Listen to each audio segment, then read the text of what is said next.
কিছু মাইল দূরে থাকা তার মাকে তার মায়ের জন্য ফুল পাঠাবার জন্য একটি ফুলের দোকানের সামনে তার গাড়ি দাঁড়া করলেন।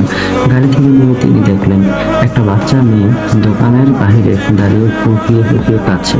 তিনি তাকে জিজ্ঞাসা করলেন, তুমি কাঁদছো কেন? মেয়েটি উত্তরে বলল, আমি আমার মায়ের জন্য একটা লাল গোলাপ কিনতে চাই, কিন্তু আমার কাছে মাত্র 10 টাকা, যেখানে গোলাপের দাম 20 টাকা। লোকটি হাসলেন, বললেন, এসো আমার সাথে, আমি ফুল কিনে দিচ্ছি। তিনি মেয়েটিকে একটা লাল গোলাপ কিনে দিলেন এবং তার মায়ের জন্য ফুলের পাঠানো অর্ডার দিলেন। তিনি মেয়েটিকে বলল, চলো আমি তোমার মায়ের কাছে তোমাকে পৌঁছে দিই। মেয়েটি খুব খুশি হলো এবং রাজি হয়ে গেল। সে গাড়িতে চাপলো এবং রাস্তা দেখে নিয়ে চললো। কবরখানার পাশে সে গাড়ি দাঁড়া করতে বলল। তারপর গাড়ি থেকে নেমে দৌড়ে গিয়ে শব্দ মাটির দেওয়া একটা কবরের উপর লাল গোলাপটা রেখে প্রমাণ করলো।